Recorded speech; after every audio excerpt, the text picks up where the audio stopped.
बच्चों, हम previous class में क्या देखे थे कि कैसे प्रश्न निर्माण करेंगे, क्वेश्चन कैसे बनाएंगे संस्कृत में। आज हम देखेंगे कारक क्या है, कारक प्रकरण मतलब कारक क्या है, उसका भेद, उसका नाम, सारे भेद का नाम, आज ये सब देखेंगे। चलो देखते हैं कारक प्रकरण। तो किंग नाम कारकम कारक क्या है, किसका नाम कारक है। चल देखते हैं। वाक्य में जिसके द्वारा क्रिया की सिद्धि हो उसे कारक कहते हैं। तो वाक्य में क्या होगा, एक सेंटेंस में क्या होगा, जिसके द्वारा, जिसके थ्रू हम क्या करते हैं, क्रिया की सिद्धि होता है। क्रिया मतलब हम जो करते हैं, हमारे काम, जिसके द्वारा हमारे काम की सिद्धि होता है, मतलब हमारे काम की सफल होता है। सिद्धि होना मतलब सफल होना। सिद्धि का मतलब क्या है, सफल होना। जिसके थ्रू, जिसके द्वारा हमारे काम क्या होता है, सफल होता है, उसको हम क्या कहते हैं, उसको हम कारक कहते हैं। तो संस्कृत में क्या है, क्रिया जनकतम कारकतम। तो जिसके द्वारा हमारे काम का सफल होता है उसको हम कारक कहते हैं। देखिए, किसी वाक्य में क्रिया के संपादन में सहायता करने वाले को कारक कहते हैं। किसी भी वाक्य में, किसी की भी सेंटेंस में क्रिया के संपादन में सहायता करने वालों को कारक कहते हैं। कोई काम हम करते हैं, उसको संपादन करने में, संपादन मतलब उसको फिनिश करने में, वो काम को सफल करने में, वो काम को ख़त्म करने में जो सहायता करने वालों को, जो हम उसको सहायता करता है, उसको हम क्या कहते हैं, कारक कहते हैं। इसका मतलब क्या हुआ, कोई भी हम सेंटेंस लेंगे या कोई भी हम काम करेंगे, जो काम, वो काम में हमको जो सहायता करता है, वो काम को सफल करने में, वो काम को फिनिश करने में, वो काम को ख़त्म करने में जो हमको सहायता करता है उसको हम कारक कहते हैं। तो ये हो गया हमारे कारक। कारक किंग नाम कारकम मतलब कारक क्या है ये हम समझ लिए। अभी हम देखेंगे कारक के भेद। कति कारक अन्य कारक कितने प्रकार की है। कति मतलब कितने, कितने कारक है। तो देखिए क्या है, कारकम षड्विधम। षड मतलब 6 प्रकार की है। कारक कितने प्रकार के हैं, 6 प्रकार के हैं। वो जो कारक 6 प्रकार के हैं उसके ऊपर एक श्लोक है, जिस श्लोक में हम ये दर्शाया गया है कि जिस श्लोक में ये लिखा गया है कि कारक 6 प्रकार के हैं। देखिए, कर्ता कर्म च करणं संपादानं तथैव च अपादानाधिकरणम इत्याहो कारकानि षट्। मतलब कर्ता कर्म च करणं, कर्ता कर्म और करणं संपादानं तथैव च और संपादन कारकम अपादानाधिकरणम इत्याहो कारकानि षट्। तो इसमें ये श्लोक में लिखा गया कि कारक कितने प्रकार की है, 60। मैं पहले से बता चुका हूँ, 60 का मतलब 6 प्रकार की है।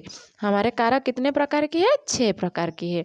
चलो देखते हैं उसका नाम क्या क्या है। एक है कर्तुकारक, कर्म कारकम, करण कारकम, संपादन कारकम, अपादान कारकम, अधिकरण कारकम। ये है 6 कारक।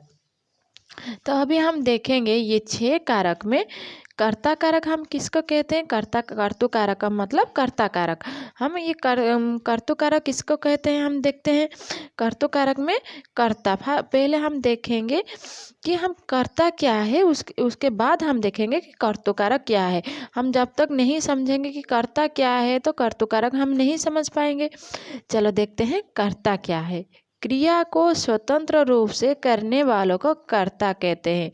क्रिया को, क्रिया मतलब जो काम हम करते हैं उसको स्वतंत्र रूप से करने वालों को, जो काम करते हैं उसको हम हम कुछ काम करते हैं तो हम हो गए कर्ता।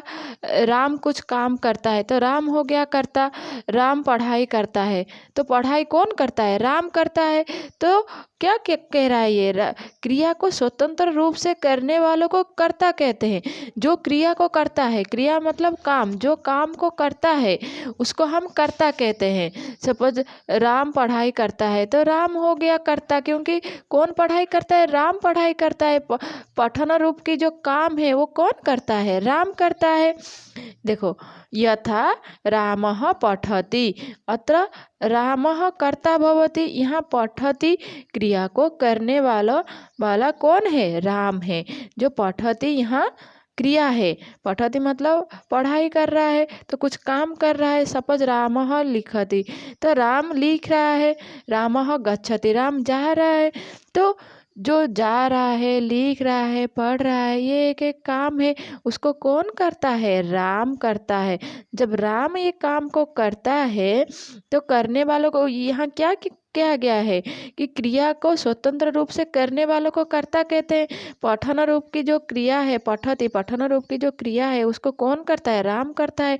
इसीलिए राम यहाँ क्या हो गया? कर्ता हो गया। आया समझ अभी कर्तुकारक? अभी हम देखेंगे कर्म कारक। देखिए बच्चों, कर्म कारक क्या है? कर्म कारक को देखने से पहले हम क्या देखेंगे? कर्म क्या है? क्रिया के संपादन में कर्ता के सर्वाधिक अभिष्ट मतलब चाहने को कर्म कहते हैं। क्रिया के संपादन में जो काम को हम करते हैं, संपादन करने में, काम को खत्म करने में कर्ता के सर्वाधिक अभिष्ट, कर्ता का चाहने वालों को क्या कहते हैं? कर्ता जिसको चाहता है उसको क्या कहते हैं? कर्म कहते हैं। तो जो काम हम करते हैं, कर्ता जिसके थ्रू काम करता है उसको क्या कहते हैं? उसको कर्म कहते हैं। सब देखिए, रामः पुस्तकम पठति, यहाँ पठन क्रिया के संपादन में कर्ता राम के लिए पुस्तक सर्वाधिक अभिष्ट है। क्योंकि बिना पुस्तक में राम कैसे पठन रूप के काम करेगा? कैसे पढ़ेगा? बिना पुस्तक में नहीं पढ़ पाएगा राम। इसीलिए राम जो करता है, इसमें क्या हो गया? ये राम हो गया हमारे कर्ता। कर्म क्या हो गया? पुस्तक। तो पठति क्या हो गया? क्रिया हो गया।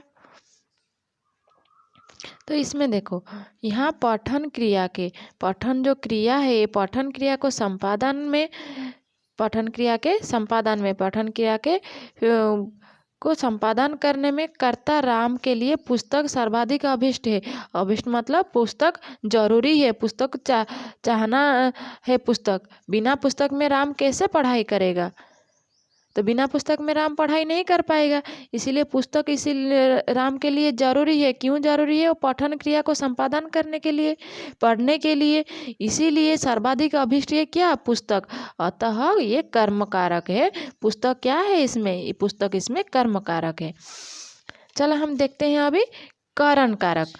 थर्ड में हमारे क्या है? कारण कारक है। देखिए बच्चों, क्रिया की सिद्धि में कर्ता के प्रमुख सहायकों को कारण कारक कहते हैं। क्रिया की सिद्धि में कर्ता के प्रमुख सहायक, जो सहायक करता है कर्ता को, क्रिया के सिद्धि में कर्ता कुछ काम करता है, जो काम करता है, जो क्रिया करता है, वो क्रिया को सिद्धि करने में, वो क्रिया को सफल करने में कर्ता के प्रमुख सहायक को, कर्ता को जो सहायक करता है उसको कारण कारक कहते हैं। इसका मतलब हम कुछ काम करते हैं, हमारे काम को सफल करने में जो हमको सहायक करता है, जो हमको हेल्प करता है, जो हमको साहाय्य करता है, उसको हम क्या कहते हैं? कारण कारक कहते हैं। क्रिया की सिद्धि में कर्ता के प्रमुख सहायक को मतलब कर्ता हम हो गए। हम क्या कर रहे हैं? हम जल में क्या कर रहे हैं? हमारे मुंह को धो रहे हैं। तो हमारे मुंह को धोने के लिए हमको कौन हेल्प कर रहा है? जल, पानी हेल्प कर रहा है, जल हेल्प कर रहा है। बिना जल में हम कैसे मुंह धोएंगे? उसी प्रकार क्या है? क्रिया की सिद्धि में कर्ता के प्रमुख सहायक को कारण कारक कहते हैं। कोई क्रिया को, कोई काम को हम सिद्धि करने में, हम सफल करने में कर्ता को जो हेल्प करता है उसको क्या कहते हैं? सहायक कारक को कारण कारक कहते हैं, जो सहायक करता है। देखिए, गौरी जलेन मुखं प्रक्षालयति। प्रक्षालयति मतलब धोना। यहाँ क्या है? प्रक्षालन क्रिया का प्रमुख सहायक जल है। तो क्या कर रहा है? गौरी जलेन मुखं प्रक्षालयति। गौरी जल के द्वारा क्या करता है? मुंह को धो रही है। तो यहाँ प्रक्षालन मतलब धोना क्रिया का प्रमुख सहायक जल है। बिना जल में गौरी कैसे मुंह को धोएगी? नहीं धो पाएगी। इसीलिए प्रक्षालन जो क्रिया है उसको कौन सहायक करता है? जल सहायक करता है वो प्रक्षालन को क्या करने के लिए? संपादन करने के लिए, सफल करने के लिए, उसको मुंह को धोने के लिए कौन सहायक करता है? जल सहायक करता है। इसीलिए यहाँ जल क्या है? कारण कारक है।